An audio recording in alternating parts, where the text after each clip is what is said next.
नाही, सगळ्यांना धन्यवाद. आपण सगळेजण आलात.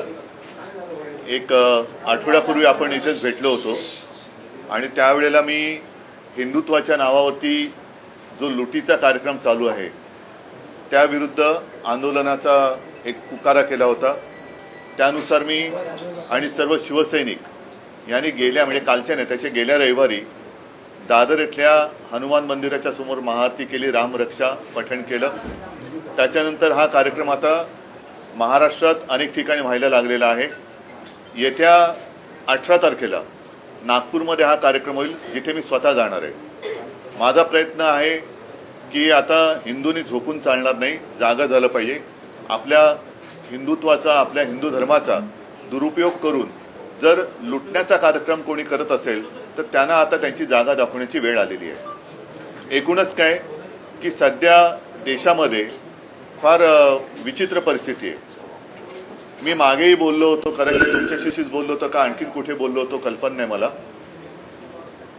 पण बऱ्याच वर्षानंतर देशात आणि महाराष्ट्रामध्ये विरोधी पक्षाला प्रचंड काम आहे. कारण जिथे बोट दाखवू तिथे भ्रष्टाचार चाललेला आहे.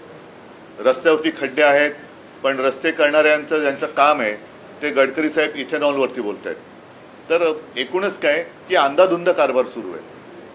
आणि म्हणून मग मी असं ठरवलं की प्रत्येक वेळेला एकाच विषयासाठी प्रेस कॉन्फरन्स घ्यायची. आणि आज मी जो विषय घेतलेला आहे हा विषय साधारणतः गेले किमान महिनाभर चालू आहे, पण दुर्दैवाने म्हणावा तसा तो लोकांपर्यंत जरी पोचला असला तरी लोकभावना त्याच्यावरती व्यक्त होत नाहीयेत. आणि तो विषय म्हणजे दिल्लीमध्ये जंतर मंतर येथे आपल्या अभिजित दिपके यांनी जो विषय उचलला तो अनेक युवकांच्या किंवा मी तर म्हणेन देशातल्या प्रत्येक युवकाच्या भवितव्याचा विषय आहे. नीट परीक्षेचे पेपर फुटले, त्याच्यानंतर अनेक विद्यार्थ्यांनी आत्महत्या केल्या. कोणी त्याच्याकडे लक्ष दिलेलं नाहीये. सरकारला वेळ नाहीये. सत्ताधारी पक्षाला इतर पक्ष फोडाफोडीमध्ये जास्त रस आहे, पण जिथे देशाचं नशीब फुटतंय, विद्यार्थी आत्महत्या करतायत, त्यांच्याकडे लक्ष द्यायला त्यांना वेळ नाहीये. आणि मी आजची जी पत्रकार परिषद घेतलेली आहे ती त्या आंदोलनाला आणि सोनम वांगचुक यांना पूर्ण पाठिंबा जाहीर करण्यासाठी मी ही प्रेस कॉन्फरन्स घेतलेली आहे. सोनम वांगचुक एक मला येऊन भेटून गेले गेल्या महिन्यामध्ये. नेहमी मला त्यांच्याबद्दल एक आदर राहिलेला आहे. त्यांच्या खरं म्हटलं तर बुद्धिमत्तेचा देशाने उपयोग करून घ्यायला पाहिजे, पण अशाही व्यक्तीला देशद्रोही ठरवून तुरुंगात टाकलं जातं. आज ती व्यक्ती तिकडे आमरण उपोषणाला बसलेली आहे. दिवसागणिक त्यांची तब्येत खालवत चाललेली आहे. 16 दिवस झाले. मी एक 4 दिवसापूर्वी मुद्दामून अरविंद सावंत यांना त्यांच्या भेटीसाठी पाठवलं होतं. मी फोनवरून त्यांना विनंती केली की सोनमजी, तुम्ही प्राणांतिक उपोषण करू नका, कारण तुमच्यासारख्या व्यक्ती या देशाला पाहिजेत. आणि सरकारला काय पडलेलं नाही. अशा एक एक व्यक्ती जर आपणहून जात असतील तर सरकारला ते हवंच आहे असं नाईलाजाने मला म्हणावं लागतंय. आज कोणाच्या लक्षात असेल किंवा नसेल, 2018 साली JD अगरवाल यांनी गंगेसाठी आमरण उपोषण केलं होतं. मला वाटतं 115 दिवसाचं उपोषण होतं. काय होतं त्यांच्या उपोषणाचा विषय? स्वतःसाठी काय मागत होते का? तर गंगेमध्ये जे काय सगळं बट्ट्याबोळ झालेला आहे गंगेचा, त्याबद्दल त्यांनी त्या उपोषण केलं होतं. त्यांनी प्राण सोडला. कोणी त्याची तशी म्हणावी तशी दखल घेतली नाही. गंगेत अजूनही त्याच्यानंतर कोरोना आला, गंगेमध्ये मृतदेह सोडले गेले, सगळं बट्ट्याबोळ चाललेला आहे. आणि आज देखील सोनम वांगचुक यांची प्रकृती ही दिवसागणिक खालवत चाललेली आहे. मी तर म्हणेन आज आता असा एक क्षण आलेला आहे, जरी मी या एका विषयासाठी प्रेस कॉन्फरन्स घेत असलो तरी सगळ्या जणांनी सगळे विषय घेण्याची आवश्यकता आहे असं नाही. मात्र एखादा विषय जरूर असा असायला पाहिजे की त्याच्यावरती देशातल्या सर्व राजकीय पक्षांनी एकत्र यायला पाहिजे. मी अजूनही तिथे कोणी पक्षाचे झेंडे घेऊन जावे या मताचा नाही आहे. कारण अभिजित दिपके हा युवक देशातल्या युवकांचा आवाज तिकडे उठवतोय. आणि हे युवक जे आहेत हे सुशिक्षित आहेत. म्हणजे आज सकाळी मी ते सोशल मीडियावरती बघितलं, ते असेल तर भयानक आहे. कारण 20 तारखेला मला वाटतं त्यांनी मोर्चा आयोजित केलेला आहे. आणि अभिजित दिपकेने असा एक दावा केलेला आहे की येत्या 20 तारखेच्या आत काही गुंड तिकडे सोडून हिंसाचार माजून हे आंदोलन उधळून लावण्याचा काही जणांचा प्रयत्न आहे. हे फार हिणकस आणि नीच वृत्तीचे लक्षण आहे. एकूणच सोनम वांगचुक आहेत, अभिजित दिपके आहे आणि सगळे जे काही युवक आहेत हे कोणासाठी लढत आहेत? देशातल्या सर्व युवकांनीच नव्हे तर त्यांच्या पालकांनी सुद्धा जागं झालं पाहिजे की अरे आत्महत्या करणारा हा जरी त्यांचा मुलगा होता किंवा त्यांची मुलगी होती, पण कदाचित उद्या आपल्यावरती वेळ येऊ शकते. हा विषय राजकीय पक्षाचा नाहीये, राजकारणाचा विषय नाहीये, हा देशाचा विषय आहे. आणि त्यासाठी मला असं वाटतं देशभर काही ना काहीतरी आता मी म्हणेन मग प्रत्येक राजकीय पक्षाने देशभरामध्ये आपापल्या राज्यामध्ये त्यांच्या समर्थनार्थ काहीतरी केलं पाहिजे. कारण देश जोपर्यंत जागा होत नाही तोपर्यंत या बेफिकीर सत्ताधाऱ्यांना त्यांची जागा कळणार नाही. काय मागतायत सोनम वांगचुक? काय सरकार त्यांच्याशी जाऊन बोलले तरी का? मला आठवतंय जेव्हा अण्णा हजारे तिकडे उपोषणाला बसले होते तेव्हा सुषमा स्वराज यांनी एक भाषण केलं होतं. ते भाषण आजही उपलब्ध असेल. निदान त्यावेळेला त्यांच्याबरोबर चर्चा तरी झाली होती किंवा असावी असं मला वाटतं. तुम्हाला आठवत करण्यात विलासराव देशमुखांची नियुक्ती केली होती. विलासराव देशमुखांची नियुक्ती केली गेली होती. आता कोणी तिकडे ढुंकून बघायला नाहीये तयार. काय फरक काय पडतो? जर एखाद्या व्यक्तीकडनं एखादं काम नीट होत नसेल तर त्या व्यक्तीला बदलण्याची मागणी होत असेल की जिच्यामुळे लाखो विद्यार्थ्यांचं भविष्य हे बर्बाद होत असेल तर त्या व्यक्तीला बदलायला काय हरकत आहे? ह्याच्यामध्ये कमीपणा काय? धर्मेंद्र प्रधानांचा राजीनामा घेऊन तिकडे जर काय सक्षम व्यक्तीची नेमणूक केली गेली तर याच्यात कमीपणा मानण्याचं कारण काय? जे विद्यार्थी जागून, आणि मी बघतोय की अनेक पालक सुद्धा अतिशय म्हणजे संतापलेले आहेत. त्यांनी त्यांच्या आयुष्याची पुंजी लावून माझा मुलगा माझी मुलगी शिकली पाहिजे, सुशिक्षित झाली पाहिजे, मोठी झाली पाहिजे. मला शिकता नाही आलं पण माझा मुलगा किंवा मुलगी शिकली पाहिजे. त्या मुलाचं संपूर्ण शिक्षण आणि त्यांची आयुष्यभराची पुंजी ही एका याच्यात बर्बाद होते आणि कोणाला काही पडलेलं नाहीये. बरं, त्याच्यात आणखीन आता हे बोललं तर पुन्हा महाराष्ट्राचा अपमान होईल असं मुख्यमंत्र्यांना वाटू शकतं. कारण या नीट परीक्षेचं जे काही पेपर फुटीचं केंद्र आहे हे महाराष्ट्रामध्ये होतं. अटका झाल्या, पुढे काय? पुढे काय?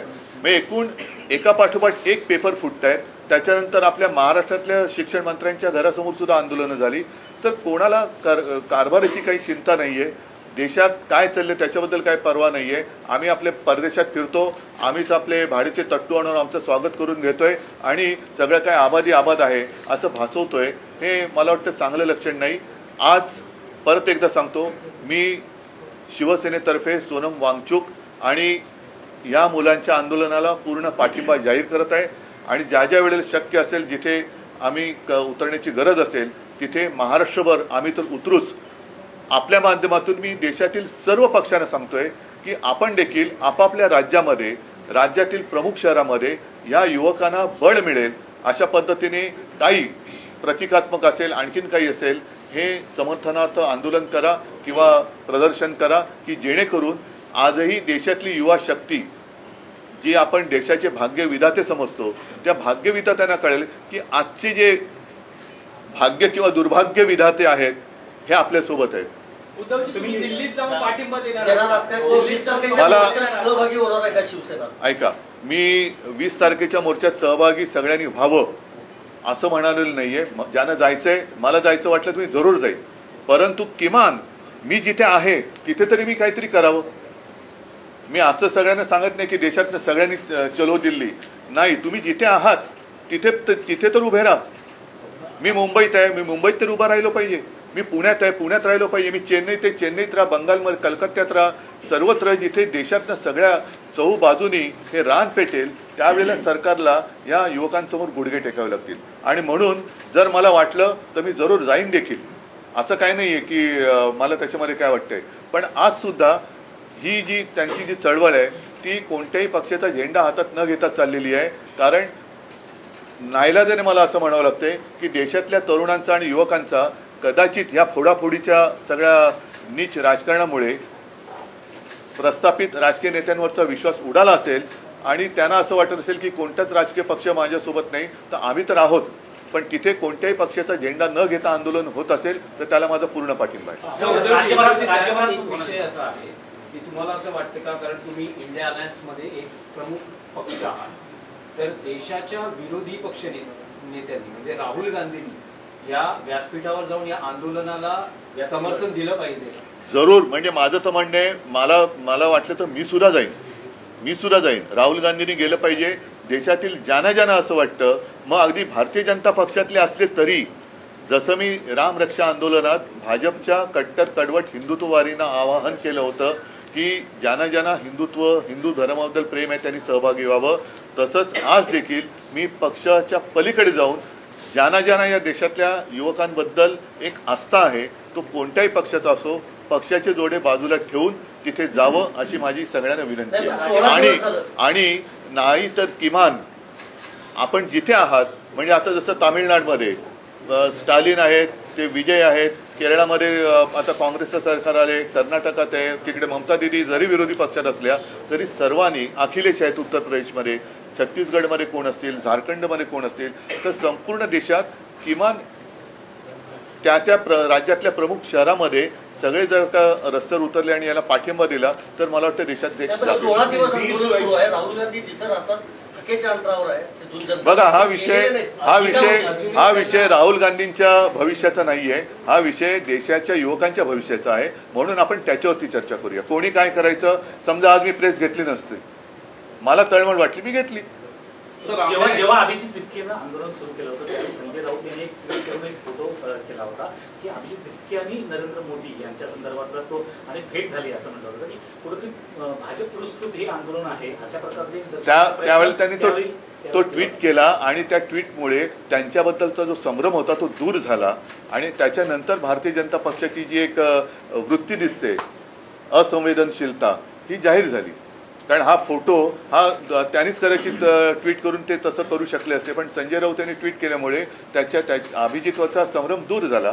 आणि आता जे दिसते, म्हणजे आता सोनम वांगचूक हे मी त्यांना स्वतः विनंती केली की तुम्ही असं करू नका, उपोषण सोडा, पण तो माणूस तो मेरा कुछ भी होने दो लेकिन देश का भला होना चाहिए. आता अशा व्यक्तीसमोर आपण काय बोलायचं.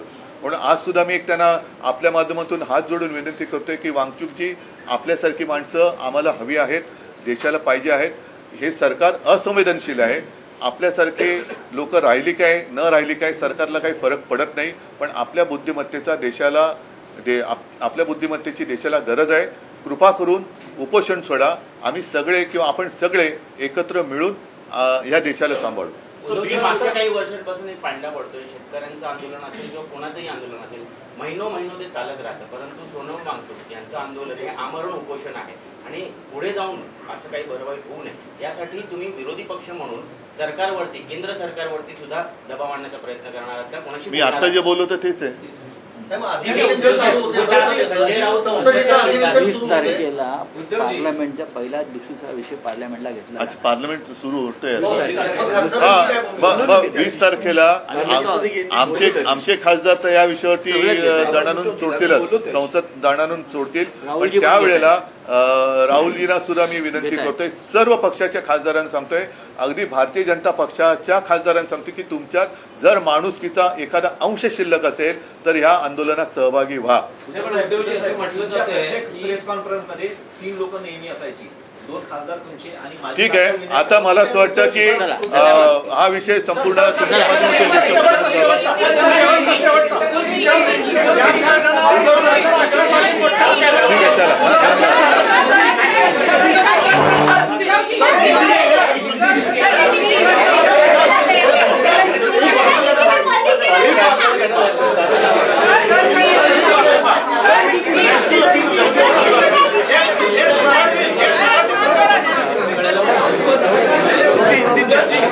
पिछले कुछ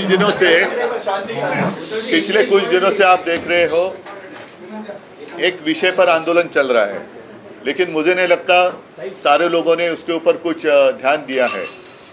लेकिन विषय तो बहुत महत्वपूर्ण है. अपने देश की युवा का भविष्य उससे जुड़ा हुआ है और वो जो विषय है स्वाभाविक है.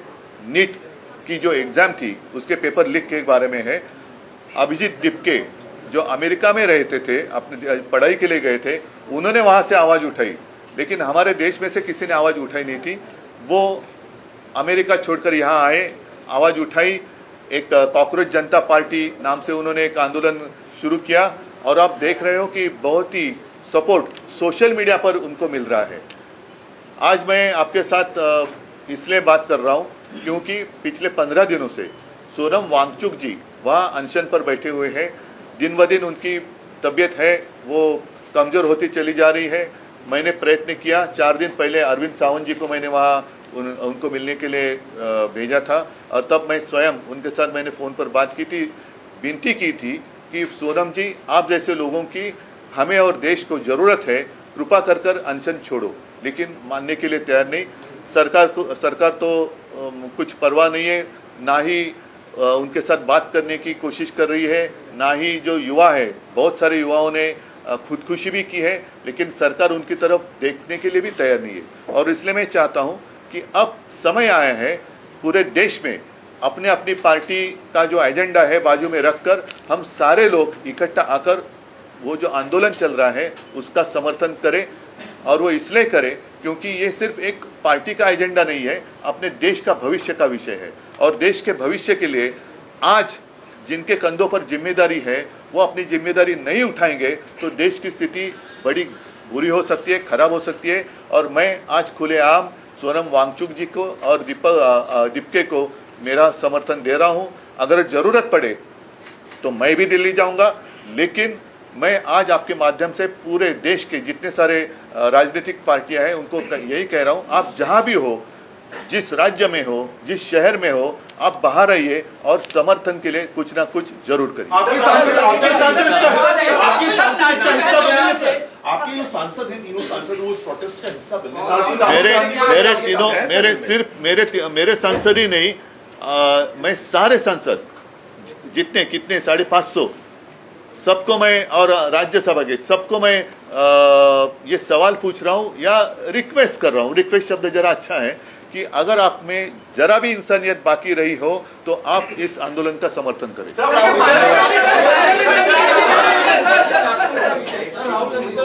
सर बाकी